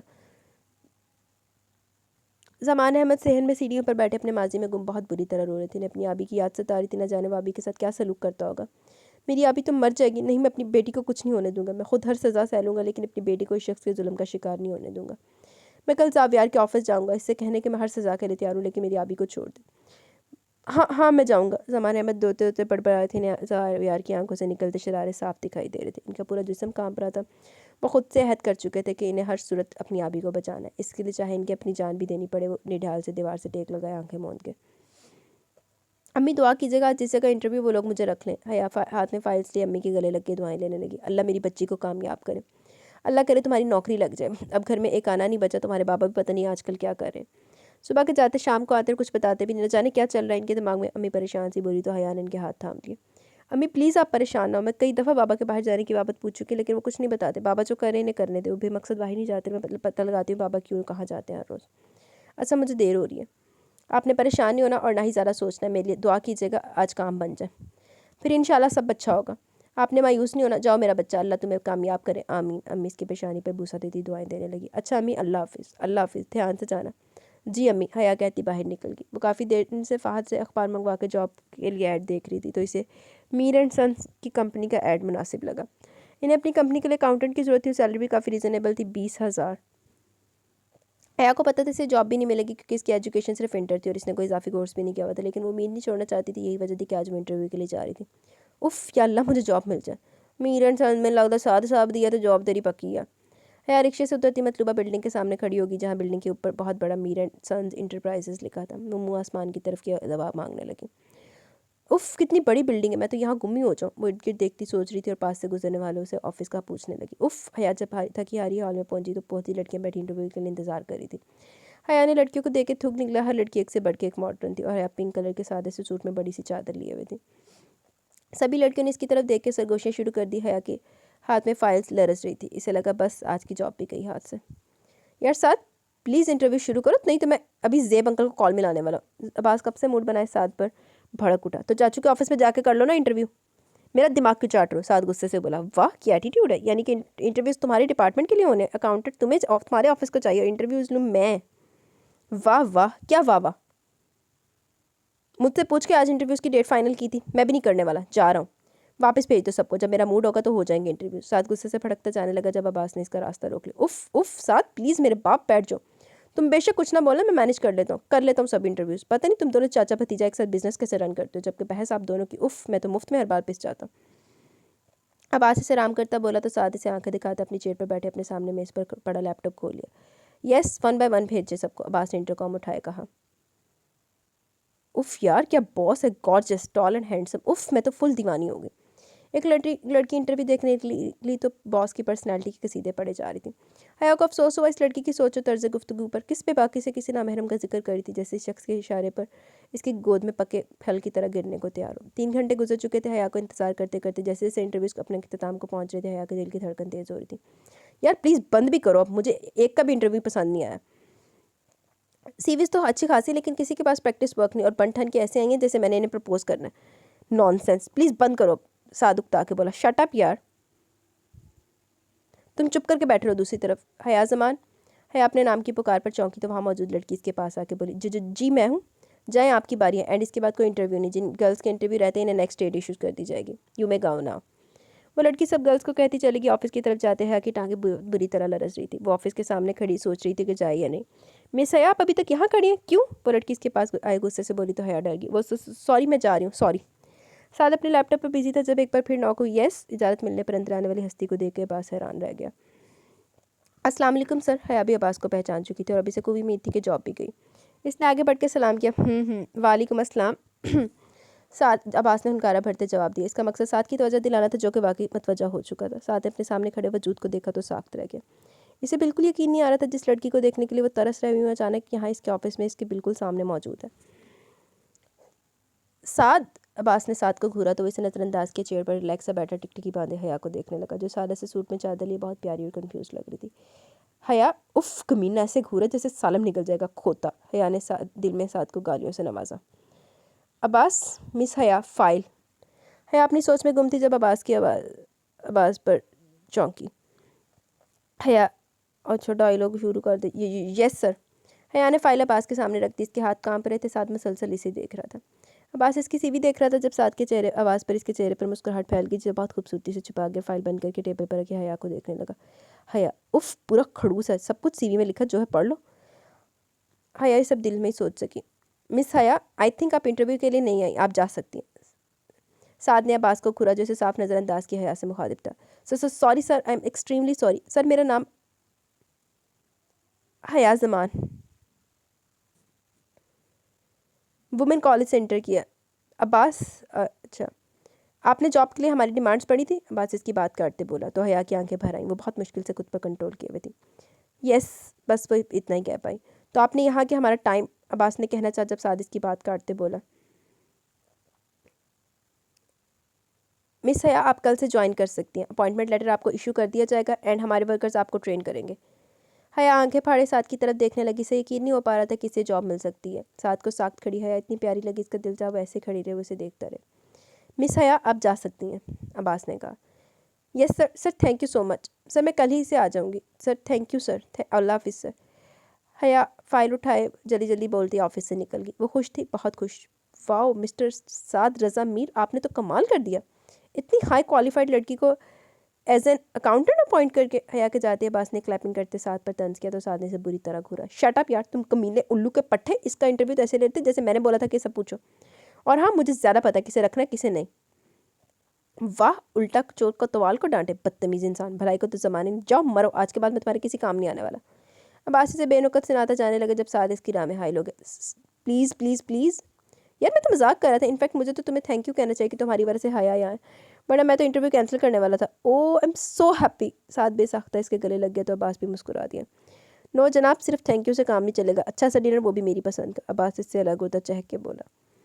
ओके डन डन, आज तो तुम कुछ भी मांगते देना बनता है यार। उफ़, हाँ हाँ हाँ हाँ। साद की बात पर अब्बास का कहका पड़ा और वो दोनों अपनी मखसूस चेयर्स पर बैठ गए। वो अपने ऑफिस में बैठा लैपटॉप पर बिजी था जब किसी ने नॉक किया।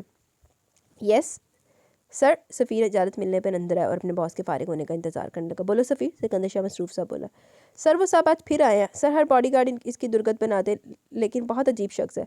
हर रोज़ यही कहता है कि आपसे मिल के जाएगा, आज फिर गेट के बाहर खड़ा गार्ड्स को तंग कर रहा है। क्या करना है सर? लैपटॉप पर सिकंदर शाह की धड़ धड़ चलती उंगलियां सफ़ीर की बात सुन के ठहर गई। इसके चेहरे के आज़ाद तन के इसने गुस्से से मुट्ठियाँ भेज लीं और जब बोला तो इसके लहजे में चट्टानों जैसी सख्ती थी। भेज दो। Yes sir. सफ़ीर सर हिलाता बाहर निकल गया। ज़मान अहमद कब से गेट पर खड़े अंदर जाने के लिए गार्ड्स की मिन्नतें कर रहे थे। इन्हें 10 दिन हो गए थे यहाँ आते, लेकिन हमेशा मायूस लौट जाते। गार्ड्स इन्हें हर बार धुतका देते, लेकिन अगले रोज़ फिर आ जाते, इस उम्मीद के साथ कि शायद गार्ड्स को इन पर तरस आ जाए, वो इन्हें अंदर जाने दे और ज़ाविया शाह सिकंदर शाह से मिलने दे। आने दो इन्हें। ज़मान अहमद थके हारे गेट के साथ टेक लगाए बैठे थे। जब इन्हें अंदर जाने का कहा गया तो फ़ौरन उठ गए। यस। ज़मान अहमद इजाज़त मिलने पर नॉब घुमाते अंदर आ गए। अंदर आते इनकी नज़र सोफे पर बराजमान टांग पे टांग रखे सिकंदर शाह पर पड़ी, जो इन्हीं की तरह सिगरेट के कश ले रहा था। अस्सलाम वालेकुम। ज़मान अहमद आगे बढ़े, इनके कंधे और सर झुका हुआ था। ज़मान अहमद, तुम्हें क्या तकलीफ़ है? क्यों तंग किया हुआ मेरे गार्ड्स को? सिकंदर शाह इनके सलाम को नज़रअंदाज करता गुस्से से बोलता इनके सामने आया तो ज़मान अहमद ने बेसाख्ता 2 कदम पीछे होते इसकी तरफ देखा। सिकंदर शाह की लाल होती आंखों और चेहरे पर फैले पथरीले तासरात देख के ज़मान अहमद की हिम्मत जवाब देने लगी, लेकिन इन्हें हिम्मत करनी थी, अपने गुनाहों की माफ़ी मांगनी थी। इन्होंने सर उठाया और सिकंदर शाह के सामने हाथ जोड़ दिए। ज़ावियर, मुझे माफ़ कर दो। हाँ हाँ, अच्छा माफ़ कर दूँ? लेकिन किस लिए? तुमने क्या जुर्म किया जो माफ़ी मांग रहे हो? सिकंदर शाह की बात काटता इस्तज़ाई आंसर और सोफे पर जा बैठा। ज़ावियर, मैं तुम्हारा गुनाहगार हूँ, मैं हूँ गुनाहगार हूँ, मैं तुम्हारा मुजरिम, मुझे सज़ा दो। मैं हर सज़ा के लिए तैयार हूँ, लेकिन खुदा के लिए मेरी बेटी को माफ़ कर दो, इसका कोई कसूर नहीं, बहुत मासूम है मेरी अभी। ओके फिर? सिकंदर शाह ज़ब्त की इंतहा को छूता बोला। इसका दिल चाह सामने खड़े शख्स को विंडो से बाहर फेंक दे, हशर नशर कर दे इसका। कितनी आसानी से बोल रहा था माफ़ कर दो। ज़ाबिर, तुम्हें खुदा का वास्ता ऐसा ना करो, मेरी आबी मर जाएगी, वो बेगुनाह, इसका कोई कसूर नहीं, खुदा के लिए छोड़ दो मेरी आबी को। मैं हर सज़ा के लिए तैयार हूँ, लेकिन मेरी आबी बहुत मासूम। ज़मान अहमद ने सिकंदर शाह के पाँव पकड़ लिए, इनके हाथ मुस्तवातर से बह रहे थे। तो मेरा क्या कसूर था ज़मान अहमद? मुझे किस जुर्म की सज़ा दी थी? क्या गुनाह सरजद हुआ था मुझसे? बोलो, क्या जुर्म था मेरा? सिकंदर शाह की धाड़ पूरे ऑफिस में गूंजी। वहीं ज़मान अहमद खौफजदा से पीछे हो गए। बोलो, जवाब दो, क्या जुर्म था मेरा ज़मान अहमद? सिकंदर शाह ज़मान अहमद के अपने सामने खड़ा करते बाजू से झंझोड़ते इसकी आंखों में आंखें डाले गुस्से से चिल्लाया। ज़मान अहमद का सर झुका हुआ था, इनके आंसू बह रहे थे। बोलो, क्यों चुप हो? जवाब दो मेरी बात का, बताओ मुझे मेरा गुनाह, मेरा कसूर गिनवाओ। सिकंदर शाह गुस्से से पागल होता। मुझे माफ़ कर दो, मुझसे बहुत बड़ा गुनाह सरजद हो गया।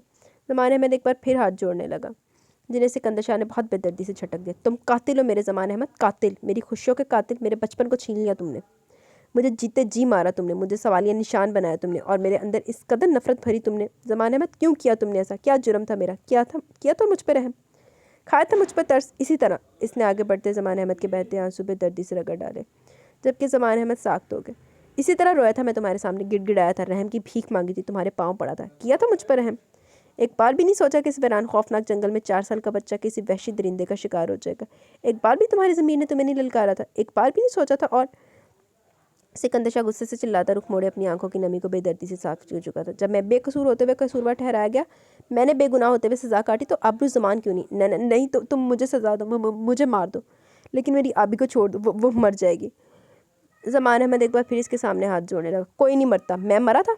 नहीं ना, तो फिर इतनी आसानी से मरने नहीं दूंगा तुम्हारी बेटी को। और तुम्हें सज़ा, तुम्हारी बेटी का रोना, सिसकना, तड़पना, इससे बड़ी क्या सज़ा होगी तुम्हारे लिए ज़मान अहमद? पूरी ज़िंदगी अपनी बेटी की सूरत देखने को तरसोगे, इससे बड़ी क्या सज़ा होगी? तुम्हारी रही से इज्जत को मलिया मेट कर दूंगा, इससे बढ़ के क्या सज़ा होगी तुम्हारे लिए? सिकंदर शाह के चिल्लाने पर ज़मान अहमद ज़मीन पर बैठते चले गए। इन्हें लगा इनका दिल धड़कना भूल गया। और तुम्हें अच्छी तरह याद होगा ना, इस मासूम बच्चे के दिमाग में औरत से नफरत का खन्नास भी तुमने ही भरा था ज़मान अहमद। तो अब ये नफरत तुम्हारी बेटी से है ना? सिकंदर शाह ज़मान अहमद के सामने झुका नफरत से बोलता। ज़मान अहमद की हस्ती को फना कर गया। इनकी आंखों के सामने अंधेरा छाने लगा। इन्हें लगा हम आबी को हमेशा हमेशा के लिए खो चुके। गार्ड्स को भेजो। सिकंदर शाह ने इंटरकॉम से गार्ड्स को भेजने का बोला तो फ़ौरन 3 गार्ड्स आ गए। Yes sir. गार्ड्स अंदर आते मुअद्दब से बोले, इन साहब को बाहर निकालो, और आइंदा अगर ऑफिस बिल्डिंग के आसपास भी नजर आए तो शूट कर देना। सिकंदर शाह ज़मान अहमद की तरफ देखते नफरत से बोला तो गार्ड्स फ़ौरन ज़मान अहमद की तरफ बढ़े। नहीं ज़ाबिया, तो तुम ऐसा नहीं कर सकते, मुझे माफ़ कर दो, खुदा के लिए मुझे माफ़ कर दो, मेरी आबी को छोड़ दो, वो बेकसूर है, मैं हाथ जोड़ता हूँ, पाँव पड़ता हूँ तुम्हारे, मेरी बेटी को माफ़ कर दो। ज़मान अहमद खुद को इन गार्ड से छुड़वाने की कोशिश में ज़ोर ज़ोर से रोने लगे, लेकिन सिकंदर शाह अपने कान बंद किए विंडो से बाहर देखता रहा। छोड़ो मुझे, मैं अपनी आबी को लेके जाऊँगा, छोड़ो ज़ाविया ज़ाविया। वो चीखते रहे, रोते रहे, और गार्ड्स इन्हें बाजू से घसीटते बाहर ले गए। सिकंदर शाह चलता हुआ अपनी मखसूस चेयर पर आ बैठा। अब इसने मेज़ पर पड़ा लैपटॉप ज़ोर से गुस्से फर्श पर पटकते अपना गुस्सा निकाला और कार की चाबी ले बाहर निकल गया। हुन जाकर 3 बेगैरतियाँ करेगा। बाबा एक बात पूछूं? आबरू ने किचन में बड़ी बिजी दीनू बाबा को मुखातिब किया। जी बिटिया पूछे। सब मुलाजमी ने सिर्फ दीनू बाबा ही थे जो आबरू से प्यार से बात करते, वरना किसी मुलाजिम को बात करने या दिलाने की इजाज़त नहीं थी सवाए फरीद के। दीनू बाबा अक्सर सलमा मुलाजमा की गैर मौजूदगी में किचन में आबरू की हेल्प करते। आबरू भी इन्हें बहुत रिस्पेक्ट देती। इसे बेसब्री से इंतजार होता कब वो मोटी सलमा और खड़ूस सिकंदर शाह ना हो, वो दीनू बाबा से मिले। इसी दीनू बाबा से हमेशा अपने बाबा की खुशबू आती। बिटिया अपने ख्यालों में गुम थी जब दीनू बाबा ने एक बार फिर इसे मुखातिब किया। वो बुरी तरह चौंकी। जी बाबा। बिटिया आप कुछ पूछ रही थी? जी बाबा। बाबा आपके साहब के बाकी घर वाले मतलब मामा बाबा कहाँ होते हैं? इसने इस बंगले में सवाई मुलाजमीन और सिकंदर शाह के किसी को नहीं देखा। यही बात इसे बहुत अजीब लगी। बिटिया हमको नहीं पता, हम साहब का बहुत पुराना मुलाजिम है, हम तकरीबन 12 साल से इस कोठी में रहता है, जब से साहब ने ख़रीदा। लेकिन खुद साहब कहीं और रहता था किसी दोस्त के घर, अब तकरीबन 4-5 साल से इस घर में अकेला रहता है। तो इनके मम्मा पापा वो कहाँ होते हैं? इनका कोई बहन भाई? आबू ने दीनू बाबा की बात सुनते हैरत से पूछा। बिटिया हमने इनको यहाँ कभी नहीं देखा, और अगर हैं भी तो हमें नहीं पता कहाँ रहता वो लोग, लेकिन साहब तो अकेला रहता है। बाबा आपके साहब बहुत सख्त है, बहुत जालिम। आबरू किसी सोच में गुम बोली तो इसकी आंख से एक आंसू गिरा। नहीं बिटिया, साहब इतना बुरा नहीं है, बस कभी कभी गुस्सा आ जाता है साहब को, और साहब का गुस्सा बहुत बुरा है, वो गुस्से में तोड़ फोड़ शुरू कर देते हैं, लेकिन दिल का बहुत अच्छा है, हम सब मुलाजमीन की बहुत हेल्प करता है। तोड़ फोड़ शुरू कर देता है। सिकंदर शाह तुमने तो एक जीते जागते वजूद को तोड़ दिया, इसका गुरूर, मान, इज्जत सबकी धज्जियाँ उड़ा दी। क्यों? आउच। आबरू आंखें बंद के सिकंदर शाह से मुखातिब थी जब बेध्यानी में कफकीर हिलाते गर्म खीस के हाथ पर गिर गया तो इसकी चीख बुलंद हुई। क्या हुआ बिटिया? दीनू बाबा इसके पास आते बेचैनी से बोले, जबकि आबरू हाथ पे फूंके मारती फर्श पर बैठ गई। बिटिया आगे करो हाथ। दीनू बाबा ट्यूब लिए इसके पास बैठे नरमी से इसके हाथ पे लगाने लगे। आबरू के आंसू बह रहे थे, न जाने आंसू दिल में उठते दर्द के थे ये हाथ के चल जाने के, यकीनन दिल में उठते दर्द पर। बिटिया आप उठो, आराम करो, मैं सब देख लेता हूँ। दीनू बाबा ट्यूब लगाने के बाद बोले तो आबरू बाहर निकल गई। क्यों सिकंदर शाह, क्यों क्यों किया तुमने मेरे साथ ऐसा? तुम्हें ज़रा तरस ना आया मुझ पे, मेरी अम्मी बाबा पर? ठीक कहा था तुमने कि तुम मुझे कैद कर रखोगे। देखो मैं 3 माह से यहाँ कैदी हूँ। ठीक कहा था तुमने, तुम मेरी ज़ात पे मेरा गरूर तोड़ दोगे, और देखो मैं सारी की सारी टूट गई। मेरी इज़्ज़त, आबरू, मान, गरूर सब ख़त्म कर दिया तुमने, मेरी अम्मी बाबा से दूर कर दिया। तरस गई हूँ मैं इनकी शक्ल को भी। बहुत बुरे हो तुम, बहुत बुरे, बहुत जालिम। तुम्हारे अंदर दिल नहीं, पत्थर है, पत्थर। तुम्हें ज़रा रहम नहीं आता मुझ पे। क्यों? नफ़रत करती हूँ मैं तुमसे, शदीद नफ़रत। तुम कभी खुश ना रहो, हर रिश्ते से दूर, हर खुशी के लिए तरसो तुम सिकंदर शाह। बहुत बुरे हो तुम, बुरे हो, जालिम हो, जालिम हो। अब्रू अपने ख्यालों में गुम आई थी। इसके आंसू लड़ी दर लड़ी बह रहे थे। इसे कुछ होश नहीं था कि वो बेध्यानी में कहाँ गई। इसने नॉब घुमाई तो दरवाज़ा खुलता चला गया। वो कमरे में दाखिल हुई तो कमरे में फैली बू ने इसे खांसने पर मजबूर कर दिया।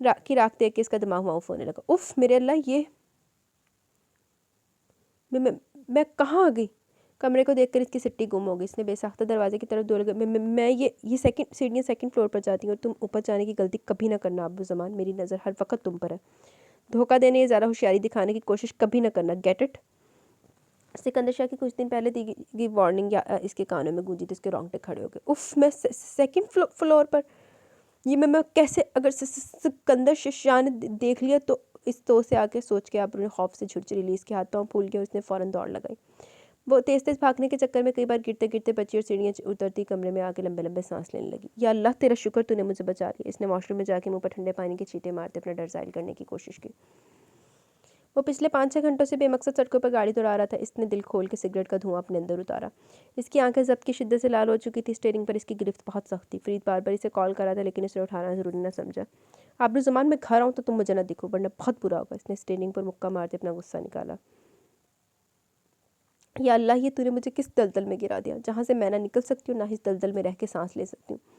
या अल्लाह, तू मुझे किस गुनाह की सज़ा दे रहा जो ऐसा इंसान मेरी ज़िंदगी में लिखा है जो शायद इंसान कहलाने के भी लायक नहीं। या अल्लाह, किस गुनाह की सज़ा मुझे मिल रही? क्यों आया मेरी ज़िंदगी का वो घटिया लम्हा जब सिकंदर शाह से मेरी मुलाकात हुई? क्यों? या अल्लाह, मेरे अम्मी बाबा को भेज दे। या अल्लाह, मुझे इस कैद से रहाई की कोई सबील दिखा दे। काश सिकंदर शाह, अगर एक कत्ल जायज़ होता तो मैं तुम्हें अपने हाथों से मारती। जब से इसे वो खुफिया कमरा दिखा था सिकंदर शाह के लिए इसकी नफरत का दायरा मजीद बढ़ गया।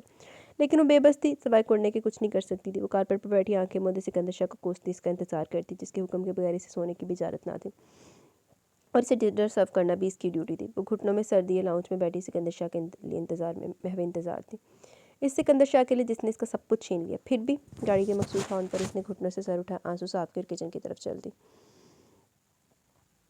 सिकंदर शाह ने जोर से गाड़ी का दरवाज़ा बंद करता अंदर बढ़ गया। इसने रूम में आते पाँव को जोरदार ठोकर से दरवाज़ा बंद किया और टाई की नॉट ढीली करता बेड पे बैठा लंबे लंबे सांस लेने लगा। इसकी आंखें शिद्दत जब्त से सुर्ख हो चुकी थी। इसने बाल दोनों हाथों की मुट्ठियों में भेज लिए। आबरू ने अपनी आंखों को बेदर्दी से अगड़ा ट्रे में खाना रखे सिकंदर शाह के कमरे की तरफ बढ़ गई। आबरू ने कमरे के बाहर खड़े होकर लंबे लंबे सांस ली जैसे अंदर जाने की हिम्मत पैदा करी हो। कपकपाते हाथों से दरवाज़ा नॉक किया। 2-3 बार दस्तक देने पर भी अंदर से कोई जवाब न पाकर इसकी टांगें मजीद कपकपाने लगी। इसने डरते डरते नॉब घुमाया और दरवाज़ा खुलता चला गया। अब्रू अंदर आई तो सिकंदर शाह सोफे पर बैठा अपने सामने मेज़ पर टांगे रखे हुए था। इसके हाथ आंखों पे होने की वजह से अब्रू इसके एक्सप्रेशन देखने से कासिर थी। इसने लरसते हाथों से ट्रेस के सामने मेज़ पर रखते से मुखातिब किया, खाना।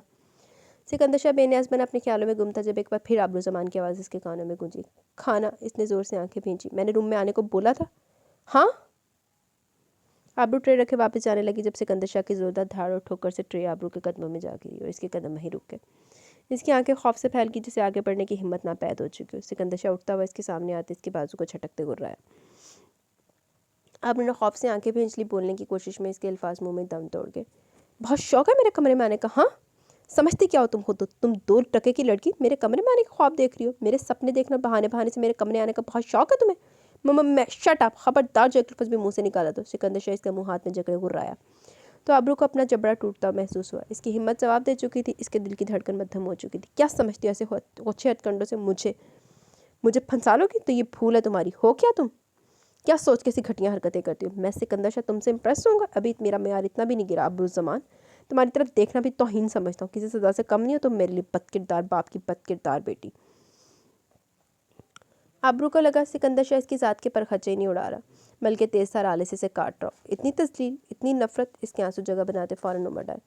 वो सिकंदर शाह के बाजू जोर से झटकती गुस्से से चिल्लाई, shut up mister Sikandar Shah, just shut up. तुम होते कौन हो मेरे किरदार का तयन करने वाले, मेरे बाप पर इल्ज़ाम लगाने वाले? दूसरों की ज़ात पर उंगली उठाने से पहले अपने गिरेबान में झांक लो। तुम खुद कितने पानी में हो? मेरे किरदार पर सवाल उठाने से पहले खुद को परखो। मुझे बदकिरदार बनाने वाले तुम हो, मेरी ज़ात की धज्जियाँ उड़ाने वाले तुम हो सिकंदर शाह, मुझे पल पल अजियत की भट्टी में झोंकने वाले तुम हो। Shut up Abroo Zaman. Enough mister Sikandar Shah, enough. अब तुम खामोश रहोगे, मैं बोलूँगी। मैं बोलूँगी सारी दुनिया को चीख चीख के बताऊँगी कि तुम्हारा घिनौना रूप क्या है, किस कदर घटिया हवसप्रस्त शख्स हो तुम, और किस तरह एक मासूम की मासूमियत का कत्ल किया। कातिल हो तुम, कातिल। अब्रू कमरे के बीचों बीच खड़ी जख्मी शेरनी की तरह धाड़ रही थी। शायद औरत के किरदार पे उंगली उठे तो वैसे ही बफर जाती है। इसकी नफ्स, इसका किरदार इसके लिए सब कुछ होता है, और इसके किरदार पर उंगली उठाए हुए कभी गवारा नहीं कर सकती, और यही चोट अब्रू ज़मान के टुकड़े टुकड़े करगी। इसकी 3 माह की अजियत, सज़ा और इसकी बर्दाश्त पे तमाचा मारा था सिकंदर शाह ने। वो सब कैसे बर्दाश्त करती? तड़ाख! अब्रू की ज़ुबान को सिकंदर शाह के भारी हाथ ने बंद कर दिया। वो लड़खड़ाते हुए बेड पर जा गिरी। सिकंदर जारहाना अंदाज में इसकी तरफ बढ़ा। क्या बकवास की तुमने? पूरी दुनिया को चीख चीख के बताओगे कि सिकंदर शाह कितना बुरा, कितना जुल्म किया इसने तुम पर, किस तरह तुम्हारी नुस्मानियत का कत्ल किया? हाँ, ये सब बताओगी तुम, ये सब बताओगी? सिकंदर शाह जुनूनी अंदाज में अब्रू ज़मान को पीट रहा था। प्लीज़ छोड़ दो मुझे, पागल हो तुम सिकंदर शाह। अब्रू हाथ जोड़ती रहम की भीख मांग रही थी। हाँ हाँ, पागल हूँ मैं पागल, और मुझे पागल करने वाला तुम्हारा बाप है, तुम हो मुझे पागल करने वाली। नफरत करता हूँ तुम दोनों से, शदीद नफरत। मैं कातिल हूँ ना? Okay wait. सिकंदर शाह चीखता इसे बेड पर धकेलता जुनूनी अंदाज में अलमारी की तरफ बढ़ा। क्या कहा तुमने? कातिल हूँ ना मैं, पागल हूँ ना? अजियत की भट्टी में पल पल मर रही हो ना तुम, तो मैं तुम्हें इस अजियत से निजात दे देता हूँ। अब्रू को होश तब आया जब सिकंदर शाह पिस्टल इसकी कनपट्टी पर तान चुका था। ये नहीं, ये अब्रू की आंखें खौफ से फैल गई। सिकंदर शाह पे जुनूनियत सवार थी, जैसे वो सब कुछ तहस नहस कर देना चाहता, और अब्रू ज़मान को पूरी हस्ती से फना कर देना चाहता। बहुत शौक है ना तुम्हें यहाँ से रहाई का, तो मैं तुम्हारा हर शौक पूरा कर देता हूँ अब्रू ज़मान। अपने माँ बाप और बहन भाई का भी इंतज़ार करना, बहुत जल्द तुम्हारे पास होंगे। नहीं, मुझे माफ़, ये गलत, प्लीज़ माफ़। अब्रू के दिल की धड़कन बिल्कुल मध्यम होने लगी। वो सिकंदर शाह की बाहों में लहरा गई। आंखें खोलो अब्रू ज़मान, तुम ऐसा नहीं कर सकती, मैं तुम्हें ऐसा नहीं करने दूंगा। आंखें खोलो और देखो अपना अंजाम। सिकंदर शाह अब्रू को कंधों से झंझोड़ते हुए चिल्ला रहा था। इसका जुनून सर चढ़ के बोल रहा था। इसके सोचने समझने की स्लाइड सलब हो चुकी थी। इसके बेजान होते वजूद को बुरी तरह बेड पर पटकता कमरे में चक्कर काटने लगा, और कमरे की हर चीज़ इसके जुनून का निशाना बनती चली गई। वो बेदरेग आबरू की तरफ बढ़ा। जी तो गाइस, यहाँ पे हमारी एपिसोड अपने इख्तिताम को पहुँची। कैसी लगी आपको एपिसोड? अपनी राय का ज़रूर इज़हार कीजिएगा। अभी चलते हैं कमेंट सेशन की तरफ, देन वीडियो को एंड करेंगे। Introvert animator welcome for the daily, thank you बोला आपने, welcome. Love from India, Hurbi so sweet, thank you very much dear. Ayan Malik, nice novel please happy daily. यार डेली एपिसोड आती है, मैंने तो इसमें तो नावल में तो कोई छुट्टी भी नहीं हुई जब से नावल स्टार्ट हुआ है। Malik Kaleem Ahmed, nice novel, thank you. Bushra Azam, ज़बरदस्त episode, thank you. Bushra Azam, very nice episode, thank you. Sabahat Nadeem, interesting novel है, thank you. Noorulain please like. आहो यार, इनके कहने पे कर दो, मेरे कहने पे नहीं किया तो। ज़ैनब सज्जाद, वालेकुम अस्सलाम, अल्हम्दुलिल्लाह मैं ठीक हूँ, आप सुनाए। यार मुझे हीरो अभी बिल्कुल भी अच्छा नहीं लग रहा। मतलब जुल्म कितना करता है उस मासूम पे। और एक रिक्वेस्ट है कि आप एक दिन में 2 एपिसोड अपलोड किया करो प्लीज़, थैंक्स। हीरो तो मुझे भी बिल्कुल नहीं पसंद है, लेकिन ये जो आपने रिक्वेस्ट किया ना, ये भी मुझे इतनी को पसंद नहीं आई। मतलब यार, जब पहले मैं 2 एपिसोड दे रही थी ना, एक तो रिस्पॉन्स बहुत गंदा था, और दूसरा मुझे छुट्टियां थी, मैं घर पे थी। लेकिन अब मेरे लिए ऐसा पॉसिबल नहीं है। हाँ, मैं ये कोशिश करूँगी, वो भी मैं आपसे प्रॉमिस नहीं करती कि जब ये 6000 सब्सक्राइबर कंप्लीट होंगे तब आपको एक सरप्राइज़ एपिसोड दी जाए, लेकिन वो भी मैं अभी आपसे प्रॉमिस नहीं करती कि कन्फर्म आएगी। वो भी अगर टाइम लगा तो मैं ज़रूर दूँगी, लेकिन बाकी ना अभी मेरे लिए बहुत मुश्किल है, क्योंकि मैंने अपने चैप्टर 1 पे भी काम स्टार्ट किया हुआ, तो थीसिस का भी मैं साथ साथ कल ही काम स्टार्ट किया। तो मैंने यूनिवर्सिटी भी साथ चल रही है, फिर वो सारे सिनेरियो इकट्ठे चल रहे हैं, तो मेरे लिए भी पॉसिबल नहीं है 2 एपिसोड। जब पॉसिबल होता है मैं आपके बगैर कहे आपको देती हूँ। बुशरा आज़म, ज़बरदस्त episode sister Rees, thank you. Bushra Ehsan Mehar, nice story, thank you. Sahar Iqbal, suspense बहुत है, सस्पेंस तो वाकई है। मैं भी पहले ताड़े नाल ही पढ़ रही, मैं पहले नहीं पढ़िया होया। चौधरी निगत, प्लीज़ आप माला बाई निम्र अहमद की भी ये भी पढ़ लें प्लीज़। ओके, इंशाल्लाह वो भी पढ़ेंगे। मैं वैसे खुद बजाते खुद वो पढ़ा नहीं हुआ, लेकिन रीज ने पढ़ा, बड़ी तारीफ़ें सुनी है, पढ़ेंगे वो भी। तहमीना आरिफ, आपकी commentary I really enjoy, thank you very much. Mohammad Waqas, वालेकुम अस्सलाम, अल्हम्दुलिल्लाह मैं ठीक हूँ, आप सुनाएं। अभी मैंने रिक्वेस्ट करनी थी कि यारों से होना जुदा और दास्तान हयात प्लीज़ रीड करें प्लीज़। यारों से होना जुदा तो मेरा one of the most favourite novel है, बल्कि मेरी बर्थडे पे मुझे ये बुक भी पूरी गिफ्ट में आई है, लेकिन मैंने अभी तक रीड नहीं कर सकी, और इसकी राइटर की परमिशन होगी तो ज़रूर रीड करेंगे। I am girl, please accept my request and you are very nice person. कभी मैं आप में खुद को देखती हूँ।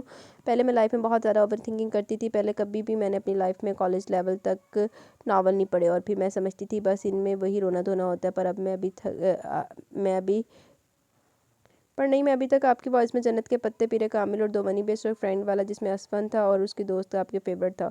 पर जिन जाना तुझे जाना और आज कंप्लीट किया, आपकी चॉइस भी मेरी सोच से मिलती जुलती है। आप मुझे दुआ में याद रखना। और प्लीज़, मैं बहुत डिप्रेस थी जब मैंने ये स्टेप लिया और आपको बताकर अच्छा फील करी। प्लीज़ आप भी मेरी रिक्वेस्ट एक्सेप्ट ज़रूर करिएगा। अल्लाह आपको हर दुआ कबूल फरमाए। आमीन ज़रूर, आमीन सुमा आमीन। अल्लाह पाक आपको भी आपका जो डिप्रेशन है वो ख़त्म करे। और अच्छी बात है, इससे बंदा थोड़ा रिलैक्स होता है ये नावल सुनने से। बाकी मैंने आपको कहा है कि जो आपने बोला है कि अगर राइटर से परमिशन मिली तो ज़रूर रीड करेंगे।